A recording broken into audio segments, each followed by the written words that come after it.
하루가 시작입니다 라는 제목의 말씀을 가지고 오늘 2주일 함께 말씀의 은혜 받기를 원합니다.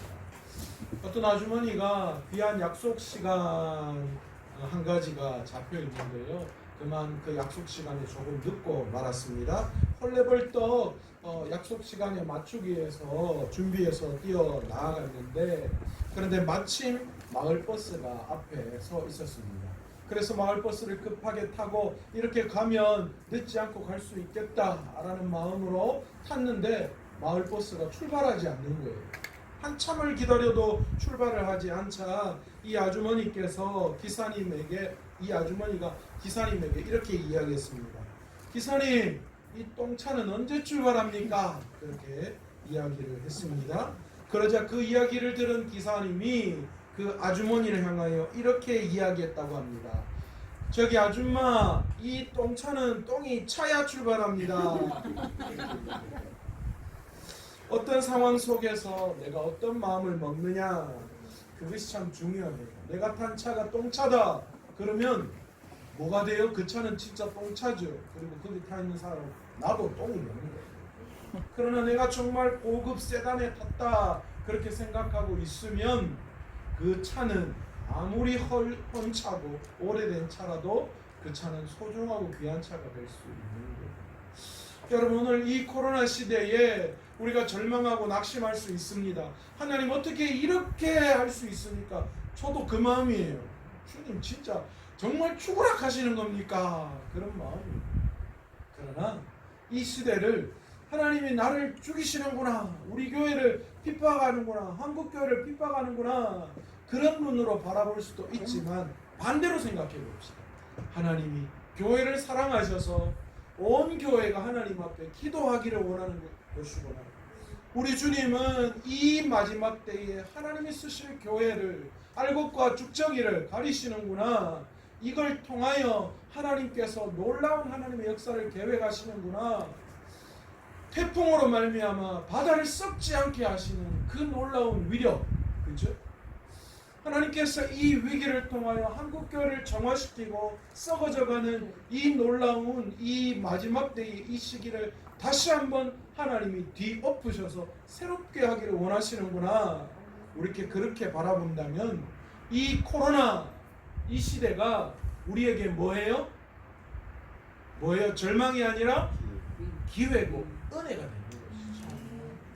여러분, 저는 오늘 저와 여러분이 이 코로나 이 시기를 기회로 잡을 수 있는, 은혜로 맞이할 수 있는 저와 여러분 되시기를 간절히 축원합니다. 이제 불평하고 낙심하고 좌절하는 것이 아니라요, 하나님 앞에 그렇구나, 우리가 그것을 은혜의 도구로 삼고 기쁨으로 기도하고 나아갈 때에 하나님께서 반드시 이 코로나를 통하여서 코로나 이후에 하나님의 놀라운 은혜로 우리 교회를 또 우리 온 성도님을 채우실 줄로 믿습니다. 그러게 오늘도 이 시간 우리 하나님 앞에 초점을 맞추어서 우리 하나님이 오늘 어떤 은혜를 오늘 우리에게 주실까 집중할 수 있는 저와 여러분 되시길 원합니다. 저쪽에 꿀단지에 마음 뺏기고 어제 피곤해가지고 졸고 막 낙심하고 그리고 구벅구벅 이러지 마시고 정신 똑바로 차리시고 하나님의 은혜의 말씀 붙드세요. 하나님의 말씀은 살아 운동력이 있어서 좌우의 날성검처럼 우리의 잘못을 찔러 쪼개고 그래서 하나님의 은혜 가운데 머무르게 하는 줄로 믿습니다. 하나님, 이렇게 귀한 이 시간 여러분이 나왔는데 여러분이 아무것도 안 하고 그냥 돌아간다면 여러분 얼마나 헛된 시간이 될 수 있는지. 그러나 오늘 부족하고 연약한 제게 주신 하나님의 말씀에 여러분의 귀를 기울이고 오늘 하나님이 도대체 목사님을 통하여 어떤 말씀을 하실까 귀를 기울일 때에 하나님께서 여러분의 심령 가운데 말씀을 통하여 역사해 주실 줄로 믿습니다. 야고보서는 우리가 일반적으로 말하는 일반 서신 또는 공동 서신입니다. 신약 성경에 여러 가지 편지의 글들이 많이 있습니다. 그 중에 가장 많이 차지하는 게 바울 서신이죠. 바울이 편지를 통하여 소아시아 교회들을 향하여서 쓴 편지들의 내용입니다. 그 이외에 일반적인 사도들에 의해서 편지의 글을 써서 전한 것들이 바로 일반 서신이라고 우리는 합니다. 그런데 야고보서는 바로 이 일반 서신임에도 불구하고 초대교회 시절 정당한 평가를 받지 못한 것이 사실입니다. 이유가 어디에 있는가? 첫 번째로 사도적 권위에 대한 의심 때문이었습니다. 사실 야고보서의 저자가 누구예요? 야고보 사도입니다. 그런데 이 야고보 사도는 예수님의 제자인 세베대의 아들 야고보가 아니라 예수님의 동생 야고보였다라는 것이죠. 그래서 여기에 대해서 사도적 권위가 조금씩 약했던 것이 사실이에요.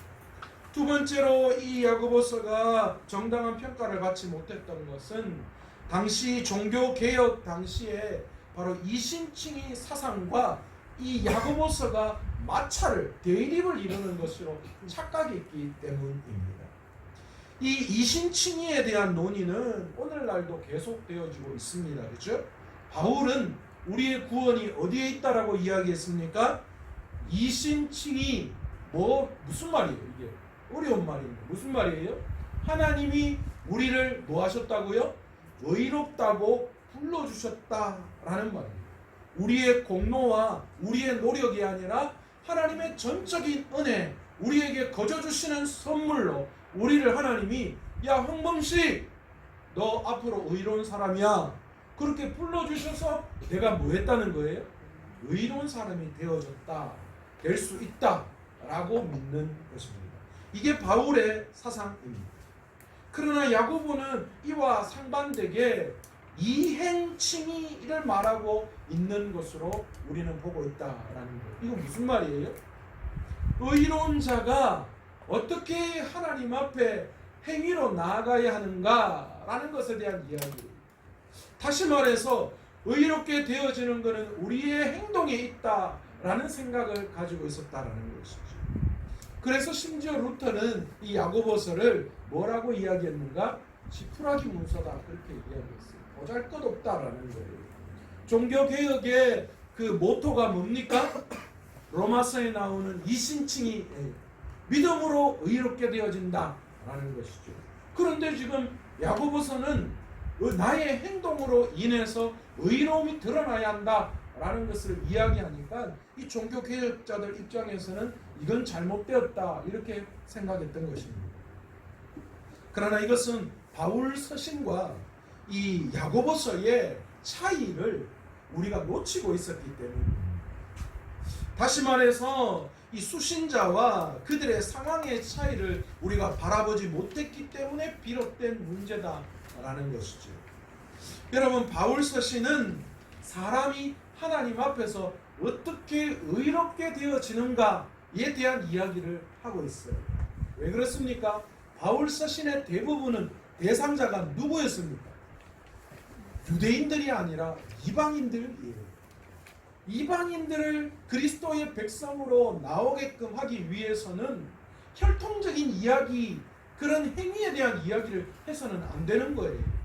그렇기 때문에 바울은 사람이 하나님 앞에서 의롭게 되어지는 방법이 이것이다 라는 것에 대한 이야기, 그러니까 칭의의 원인, 하나님이 우리를 어떻게 의롭다 이야기할 수 있는가 라는 것에 대한 원인에 대한 이야기를 하고 있습니다. 그 원인은 우리의 애씀과 노력으로 일어나는 것이 아니다라는 것이죠. 반면에 야고보서는 뭘 이야기하는가? 의롭게 된 사람이라면 어떻게 살아가야 하는 것이 맞는가라는, 다시 말해서 칭의의 결과에 대한 이야기를 하고 있다는 거예요. 바울은 어떻게 하면 의롭게 될 수 있는가? 원인. 야고보는 의롭게 된 사람이 결과적으로 어떤 삶이 드러나야 하는가에 대한 이야기를 하고 있었다라는 것이죠. 그러니까 믿음과 행위의 관계를 말하고 있다라는 거예요. 그러니까 두 사람은 전혀 다른 이야기, 상반된 이야기를 한 것이 아니라 바울은 어떻게 의롭게 되어지느냐, 야고보는 의롭게 되어진 사람이 어떻게 살아가야 하는가에 대한 이야기를 하고 있다라는 것이죠. 그런데 이건 신학적으로 따로 시간적으로 이렇게 앞에 뭐가 되고 뒤에 뭐가 되고 이렇게 되어지는 것이 아니라 어떻게 해요? 동시에 일어나는 것이다라는 거예요. 우리가 하나님 앞에서 의롭게 된 자라면 그 의로움을 통하여 우리의 삶의 의로움이 드러나는 거라는 거예요. 선이 드러나는 거라는 것이죠.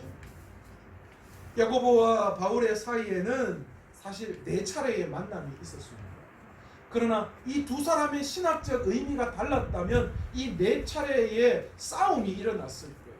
그런데 놀랍게도 이 두 사람은 4번의 이 만남을 통하여서 그들의 사상과 그들의 신학이 일치되고 있음을 확인했다라는 거예요.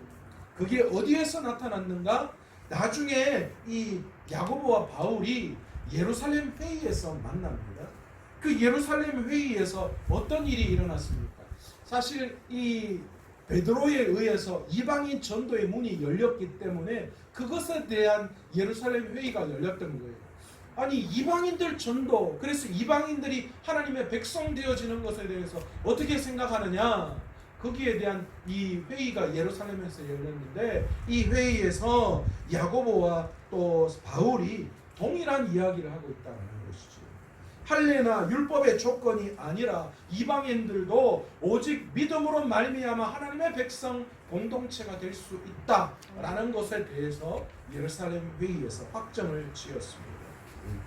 사실 야고보 사도는 야고보서를 통하여 예루살렘 회의 이전에 여러 가지 어려운 상황으로 인하여 고통당하고 있는 유대 그리스도인들을 향하여 위로하고 격려하기 위해서 야고보서를 썼어요. 그리고 또한 그들 안에 있는 바울이 증거한 복음을 그들이 잘못 이해해서, 이게 뭐냐? 이신칭이에요. 이 이신칭이 사상을 잘못 이해해서 그들의 삶 속에서 실천적인 신앙의 삶이 결여되어지는 그런 부분들에 대해서 이 잘못을 지적하고 그들의 신앙을 바로잡기 위해서 야고보서를 기록했다라는 것이죠. 오늘날 한국교회 신앙적인 문제 가운데 하나가 바로 칭의와 성화의 균형을 잃어버리고 있다라는 거예요. 칭의적인 측면, 의롭게 되어진 것만 강조하고 의로운 자가 어떻게 살아가야 하는가라는 것에 대해서는 사실은 소홀해지기 쉬웠다라는 것이죠. 특히 우리 교당 같은 경우는 더한 것 같아요. 칼빈의 사상을 받아서 의롭게 되어진 것에 대한 것을 너무너무 강조하다 보니까 상대적으로 뭐가 약해져요? 그 의로운 자가 이 땅에서 살아가는 것에 대한 삶에 대한 부분이 상당히 결여되어 있는 것이 사실입니다.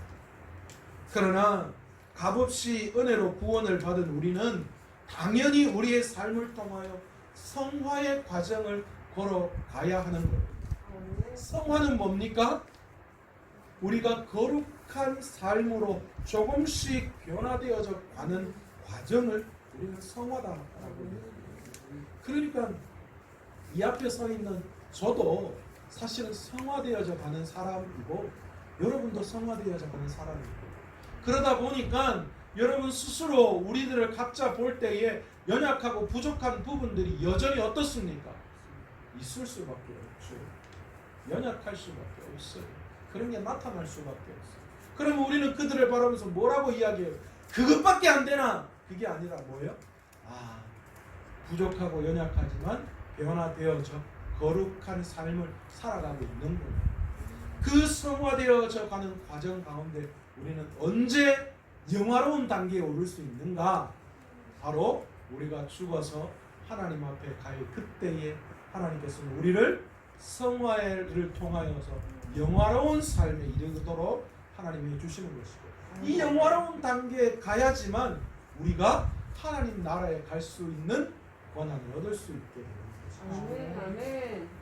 우리의 이 모습이 아니에요. 우리 이 땅에서는 우리는 성화되어져 가는 거예요. 그러나 이 성화의 과정을 거쳐서 하나님은 영화로운 단계에 우리를 올려주신다라고 말씀하고 계시다는 거예요.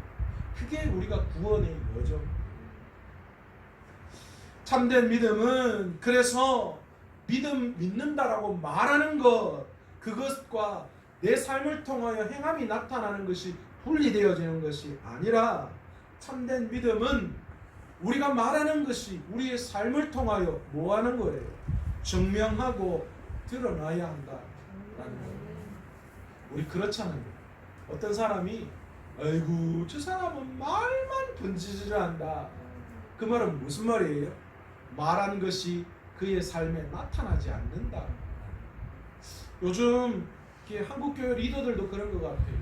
말은 얼마나 잘하는지, 목사님들이 설교는 얼마나 잘하는지, 유튜브나 뭐 설교 채널 들어가 보면 제가 깜짝 놀라요.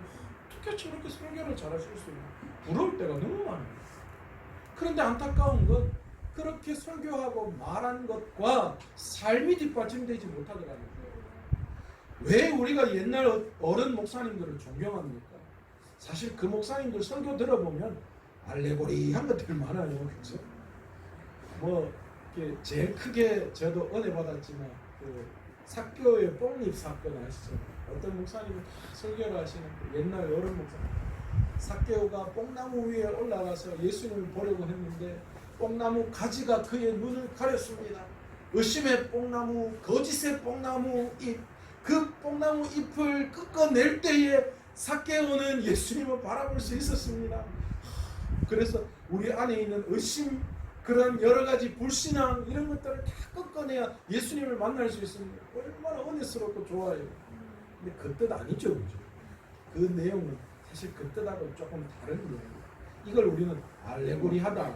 알레고리가 뭐냐면 알레고리가 나쁜 건 아니에요. 알레고리는 예수 그리스도를 말씀을 통하여 증거하지 못할 때에 그 속에서 예수님을 인위적으로 뽑아내는 것을 우리는 그런 설교를 알레고리 설교라고 합니다.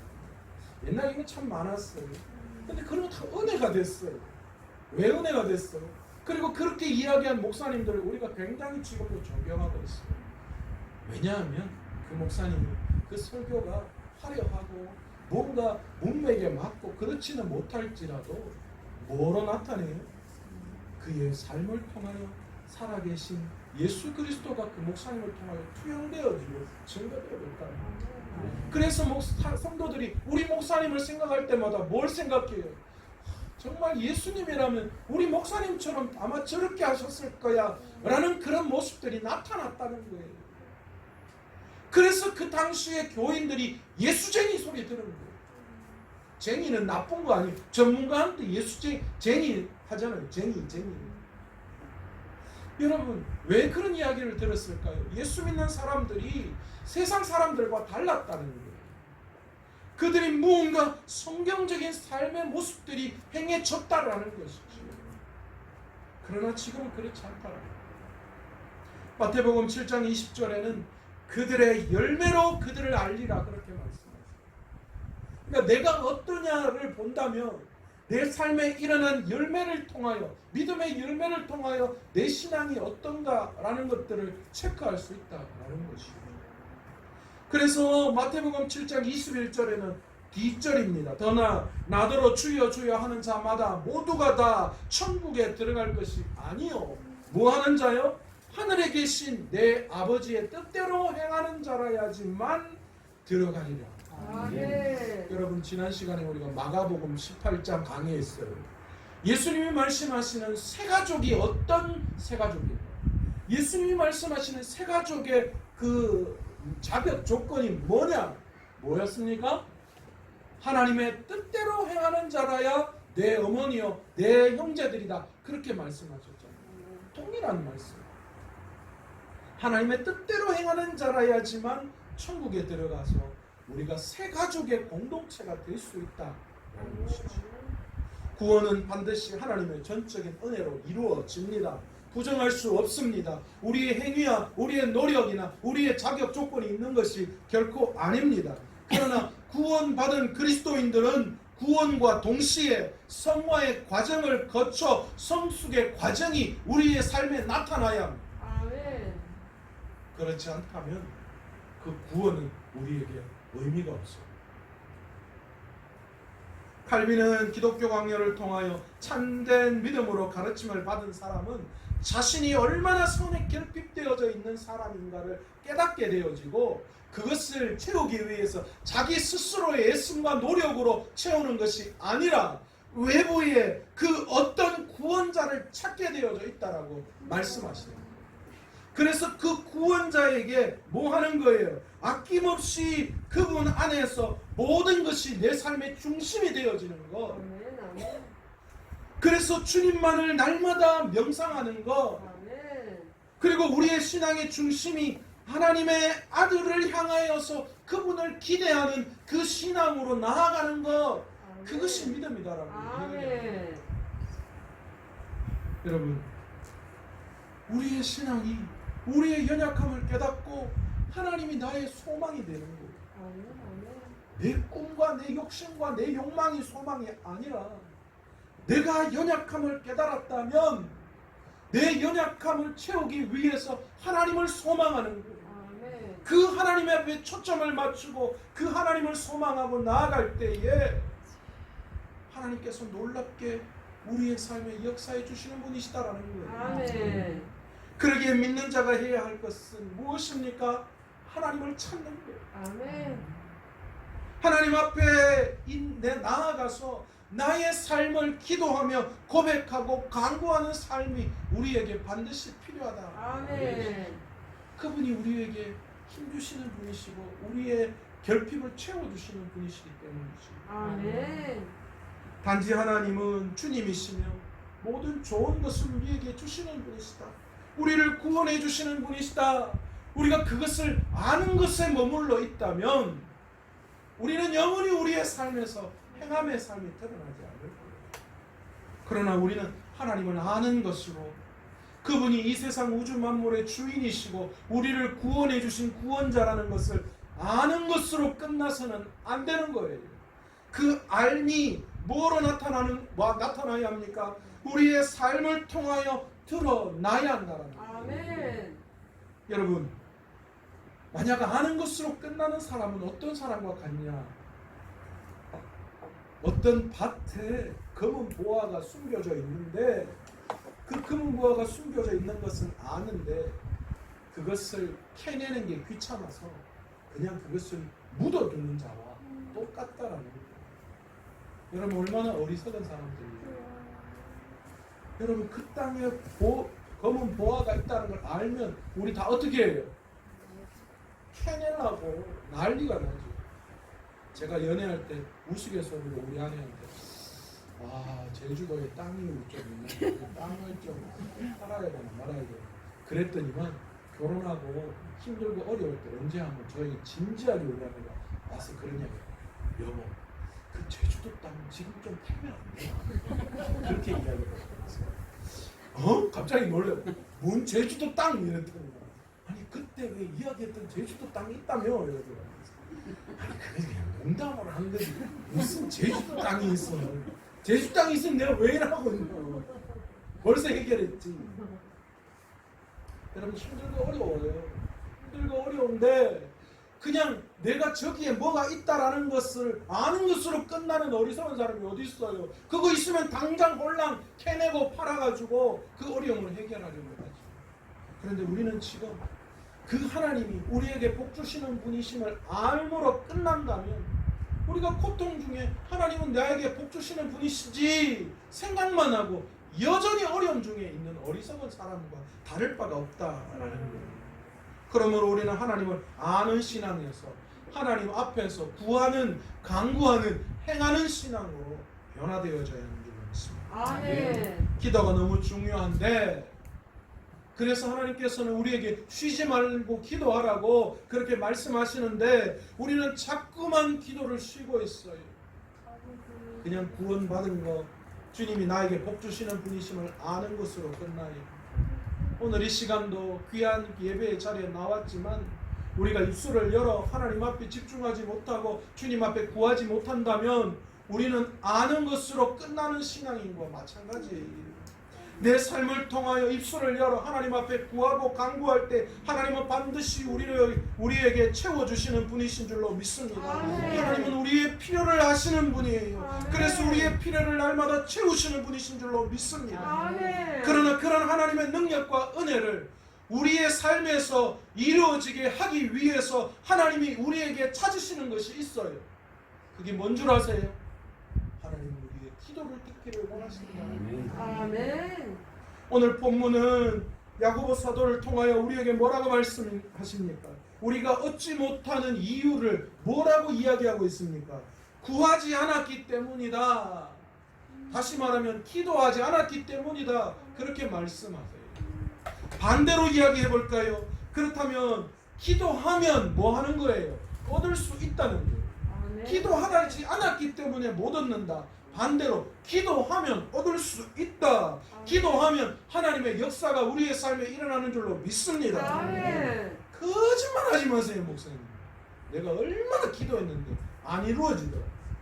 여러분 속단하지 마세요. 여러분 하나님을 속단하지 마십시오. 하나님을 제한하지 마십시오. 하나님의 기도의 응답은 반드시 이루어진다라고 말씀하셨어요. 아멘. 어떻게 해요? 때로는 즉각적으로, 때로는 기다려야 되고, 때로는 그 기도 응답이 아닐 때가 있다.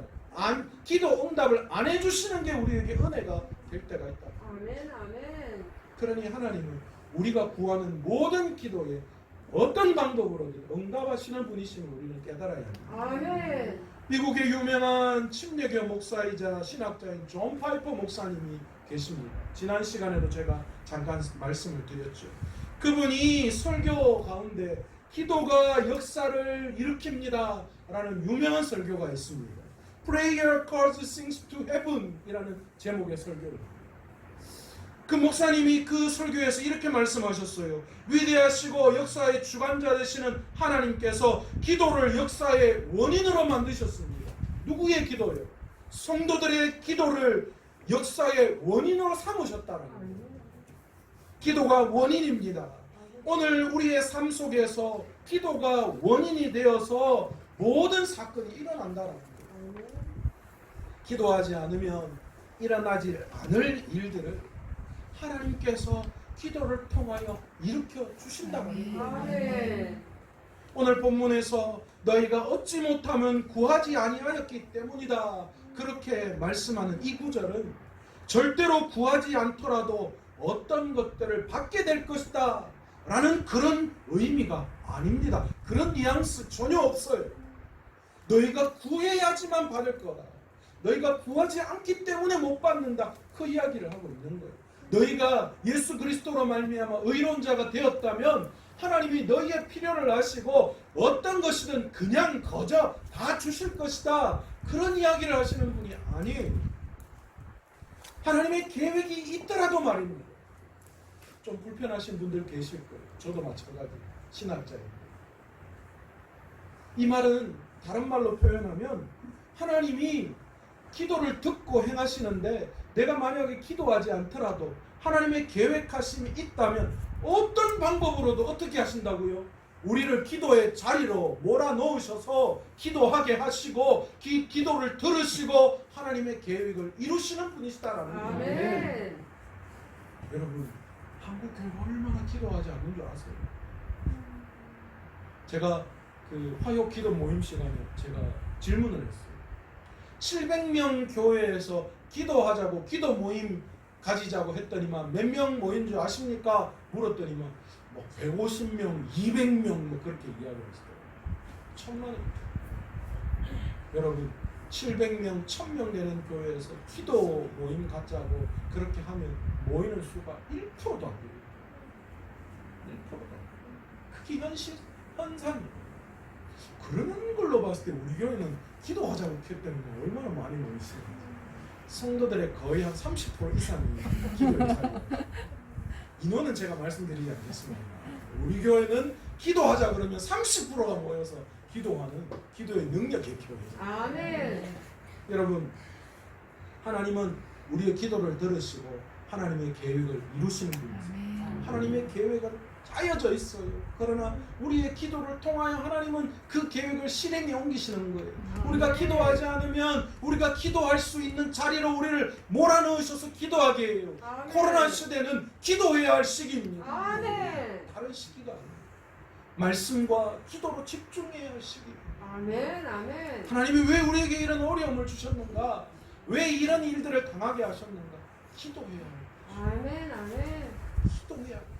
여러분의 인생에 여러분의 삶에 힘들고 어려움이 닥쳐왔다면 하나님이 여러분을 만나기를 원하시는 것이고 하나님의 계획을 여러분을 통하여 실행에 옮기시기를 원하셔서 여러분의 기도를 듣고 싶어 하기 때문인 줄 믿으시는 저와 여러분 되시기를 간절히 축원합니다. 아멘. 기도가 사건이 원인이 되며 기도하지 않으면 일어나지 않을 것 같은 그런 뉘앙스의 말씀을 오늘 이 시간 하고 있지 않아요.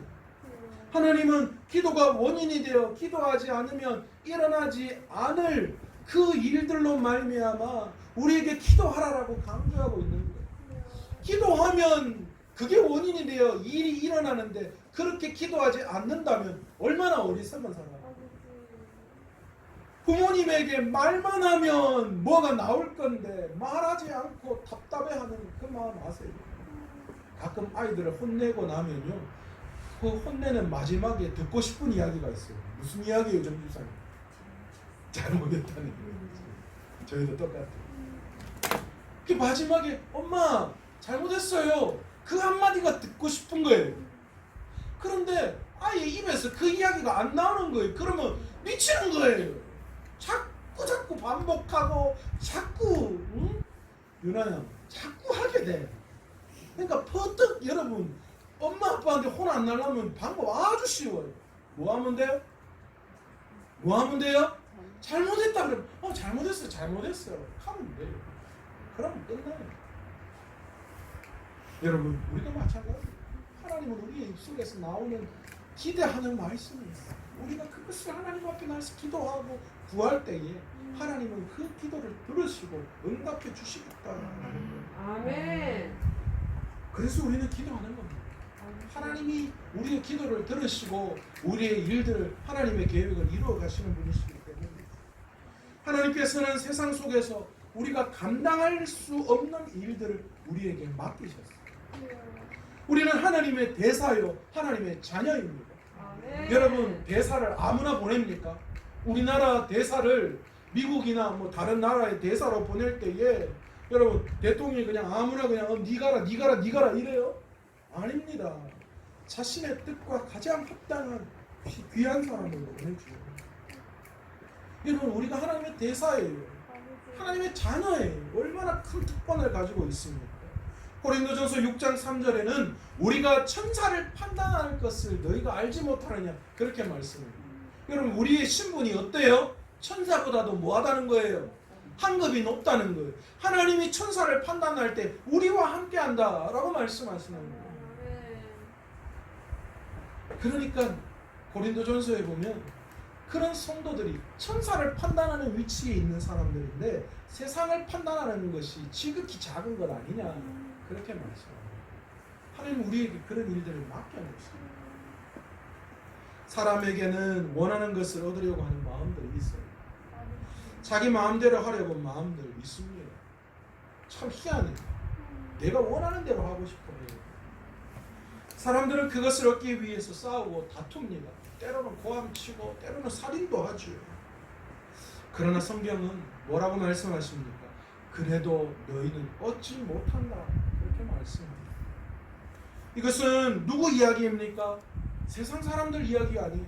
야고보서를 지금 누구에게 이야기하는 거예요? 세상 사람들에게 이야기하는 것이 아니라 유대 그리스도인들을 향하여 이야기하고 있는 거예요. 그들에게 너희가 욕심에 차서 얻으려고 하는 그 모든 것 너희가 그 어떤 방법을 동원해도 얻을 수 없다 그렇게 말씀하는 거예요. 여러분 우리에게 말씀하세요. 그리스도인들 만약 그리스도인들이라고 하여도 우리가 기도하지 않고 계속해서 이런 것들을 원하며 살아간다면 결국 우리도 하나님과 원수가 될 수밖에 없습니다.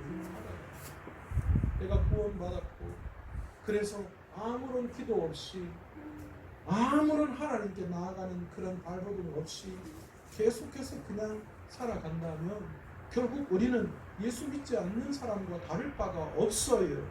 하나님과 원수가 될 수밖에 없다라는 거예요.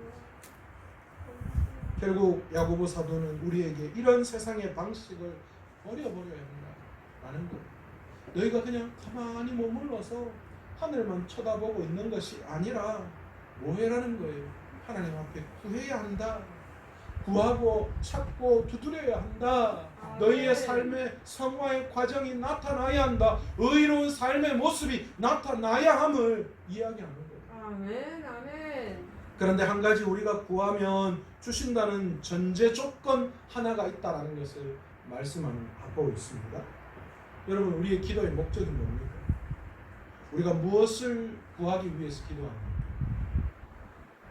너희가 얻지 못하면 구하지 아니하기 때문이고, 구하여도 받지 못하면 무엇 때문이라고요? 정욕에 쓰려고 하기 때문이다. 그렇게 이야기하죠. 그러니까 우리가 구해도 받지 못하는 이유는 하나님 앞에 합당한 것을 구하지 않기 때문에 정욕에 쓰려고, 정욕으로 쓰려고 하는 이 말씀을 유진 피스터슨 목사님이 쓴 메시지 성경에서는 이 구절을 뭐라고 해석하고 있느냐 하면, 우리가 가질 권리가 없는 것을 구한다, 그렇게 이야기해요. 놀라운 얘기예요. 여러분, 희한한 게요, 여러분, 하늘에서, 여러분, 우리가 이 땅에서의 문제는요 하늘에 달려 있고요, 하늘의 문제는 이 땅에 달려 있음을 우리가 알아야 해요. 그런데 우리는 자꾸 지금 뭘 하고 있는가? 하늘의 문제를 해결하지 않고 이 땅의 것을 해결하려고 노력한다라는 것이죠. 그런데 이 땅의 모든 것은 하나님의 권세 아래에 있어요. 하나님의 것이에요. 그런데 자꾸만 그 하나님의 것을 우리 스스로 마음대로 가지려고, 그리고 마음대로 하려고 애쓰고 기도하니 우리의 잘못된 것들이 너무 많이 있다라는 거예요. 여러분, 솔직히 이야기해 봅시다. 여러분, 돈 있으면 하나님 말씀대로 살아요? 여러분이 권력 있으면 하나님의 말씀대로 그 권력 쓸 것 같아요? 안 되더라고요. 안 되더라고요. 제가 늘 강조하잖아요. 로또 복권 당첨되면 20억 어떻게 쓸까? 11조 2억까지는 괜찮아요.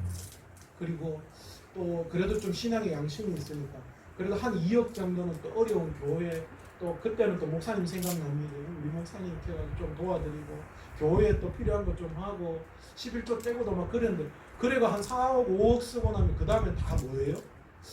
세계 여행도 가고, 아들 뭐 나중에 그 살 거 장가 시집 보낼 거 준비하고, 내 노년 준비하고, 뭐 살 거 사고 싶어 사고, 집도 좀 바꾸고 차도 좀 바꾸고, 전부 다 나머지 80% 가까이는 뭐예요? 다 세상의 것들을 쓴다라는 거예요. 그러다 보면 아까 뭘 이야기해요?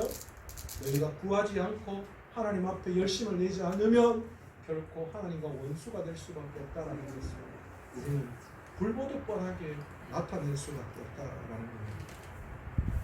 여러분, 하나님을 멀리하고 세상의 것을 추구하며 즐거워하는 것, 여러분, 이것은 우리가 잘못되게 구할 때 나타나는 거예요. 그래서 결론적으로 하나님과 원수가 되어지는 것이죠. 우리가 지금 어떤 기도를 드리고 있는지 곰곰이 생각해 봅시다. 우리가 정말 드려야 할 우리의 기도가 무엇인지를 생각해 봐야 돼요. 여러분, 너희는 먼저 그의 나라와 그의 의를 구하라. 하나님은 늘 동일한 말씀, 우선순위에 대한 이야기입니다. 하나님의 이 땅에 살아가는 것이 필요 없다라고 말씀하신 적이 없어요. 그러나 하나님은 늘 그것에 앞서 우선순위에 대한 이야기를 하는 거예요. 너희들 먹고 마시고 이 땅에 살아가는 거 다 중요한 거 알고 있어. 그러나 그것보다도 선제되게 먼저 되어져야 할 것이 있다라고 늘 말씀하십니다. 그것은 영원한 것이기 때문에 영원한 것을 놓치면 이 땅에 유한한 것을 이루는 것은 의미가 없습니다. 오늘 본문은 구체적으로 우리가 무엇을 구해야 하는지에 대해서 말씀하고 있습니다. 야고보서는 4장에 와서 뭘 이야기하고 싶으냐, 하늘에서 내려오는 지혜, 위에서부터 내려오는 지혜에 대한 이야기를 하고 싶어서 지금 이 이야기를 합니다. 다시 말해서 뭘 이야기하느냐, 너희가 무엇을 위해서 기도해야 하는가? 하늘로부터 내려오는 하나님으로부터 받는 지혜를 너희가 구해야 한다. 아멘. 세상을 어떻게 살아가고 뭘 어떻게 세상의 욕심에 찬 어떤 것들을 구하려고 하는 것이 아니라 하나님이 원하시는 이 땅에서 오는 지혜가 아니라 위에서 내려오는 지혜를 구하며 살아가야 하는 것을 말씀하고 있습니다. 아멘. 여러분, 문제가 있으면 가장 먼저 우리가 뭘 해야 되느냐 하면 뭐 해야 돼요? 하나님이 어떻게 생각하시는지 하늘의 지혜를 구하는 기도를 먼저 드려요. 아멘. 김찬호 집사님하고 제가 잠깐 뒤에서 만나가지고 이야기하는데 집사님이 그 이야기를 하시더라고요. 제가요 지금 고민하는 게 하나 있는데 제가 하나님 앞에 하나님이 원하시는 지혜가 뭔지 기도하지 못하고 너무 성급하게 어떤 걸 행동했는 것 같아서 지금 참 후회가 된다. 그래서 참 기도해야 될 것 같다. 그런 이야기를 하셨어요. 여러분 우리가 그런 거 얼마나 많은지 몰라요. 하늘의 지혜를 구하는 게 아니라 땅의 지혜를 구하는 그런 구함이 우리에게 있다면 이것은 잘못된 거예요. 우리는 하늘에서 지혜를 받아야 합니다. 하나님의 지혜, 위로부터 내려오는 지혜를 받아야 해요. 왜 그렇습니까? 이 땅의 지혜는 우리를 시기와 다툼과 환난으로 몰고 가지만 하늘의 지혜는 우리를 화평케 하고 또 관용과 양순과 국률과 선한 열매로 가득 채워주시는 분이시기 때문입니다. 아멘. 그래서 하늘의 지혜가 늘 선한 길로 우리를 인도해 주시는 아멘. 아멘. 이 세상의 모든 것에는 원인이 있습니다. 그 원인에 의해서 결과가 나타납니다. 이 땅을 살아가는 그리스도인들에게 기도는 원인이요 시작입니다. 하나님은 우리의 기도를 들으시고 하나님의 역사를 이루어 가시는 분이에요. 아멘. 우리가 기도하지 않는다면 하나님은 억지로라도 우리를 기도의 자리로 내모셔서 우리의 입술을 통하여 하나님을 향한 고백이 나오게 하실 거예요. 그래서 우리는 기도를 쉬지 말아야 해요. 기도의 자리를 사모해야 해요. 아멘. 아멘. 기도의 자리에 나아갔다면 여러분 우리가 원하는 우리식의 기도가 아니라 뭘 구해야 해요? 하늘의 지혜를 구하는 위에서부터 내려오는 기도를 구해요. 아멘. 기도 들어보면 완전 무슨 날강도 같은 뭐 하나님 붙잡고 이거 안 해주면 하나님 요절 낼 불기라고 그런 식의 것들로 그냥 내가 원하는 그냥 쏟아내고 마는 분들 계셔요. 기도는 그런 기도. 기도는 하나님의 뜻을 구하는 거고 듣는 거고 아는 거 그게 기도죠. 그래서 기도 이후에는 늘 뭘 해야 돼요? 말씀을 보는 거예요. 그래서 그 말씀 속에 하나님의 음성을 듣는 거예요. 하나님이 원하시는 것이 무엇인지 말씀을 통하여서 찾아나가는 거죠.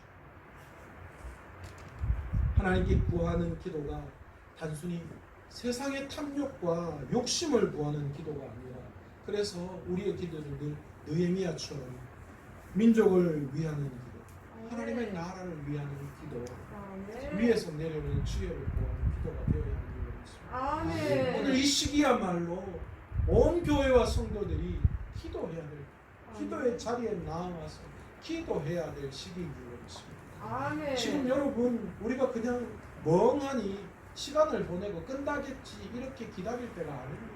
여러분 기도할 때 지금 예배가 엄청난 그런 도전을 받고 있는 이 시기예요. 그러나 우리가 그렇다고 포기하고 좌절하고 있을 때가 아닙니다. 여러분 각자가 가지고 있는 그 자리에서 하나님 앞에 기도하며 예배의 자리에 나 여러분이 예배자, 여러분이 교회잖아요. 그렇잖아요. 우리는 예배당에 모여서 예배를 드리는 거죠. 여러분이 교회. 그렇다면 여러분이 계신 그곳에서 여러분 시간을 내고 애를 쓰고 하나님의 기도의 자리에 나아가서 기도해야 돼요. 그리고 교회가 기도하자는 그 모임에 나와서 여러분 기도할 때 하나님은 여전히 기도의 역사를 통하여서 일하시는 분이신 줄 믿습니다. 아멘. 여러분 오늘 이 시간 우리가 기도할 때에 이렇게 기도했으면 좋겠습니다. 주님 오늘 이 시간 우리의 기도를 들으시고 교회에 하나님의 놀라운 역사가 일어날 수 있도록 이 코로나 바이러스가 우리의 기도를 통하여 하나님의 위대하신 방법으로 해결되고 교회 확산들이 다 막아지고 또 그래서 이 경우를 통해서 우리 교회와 온 한국교회가 하나님 앞에 다시 정결한 모습으로 나아갈 수 있도록 해달라고. 우리의 기도가 느헤미야의 기도처럼 민족을 살리고 세상을 살리는 위대한 기도가 하나님 앞에 올려드릴 수 있는 저희들 될 수 있도록 해달라고. 주여 한번 간절히 부르고 합심하여 통성하고 기도합니다. 주여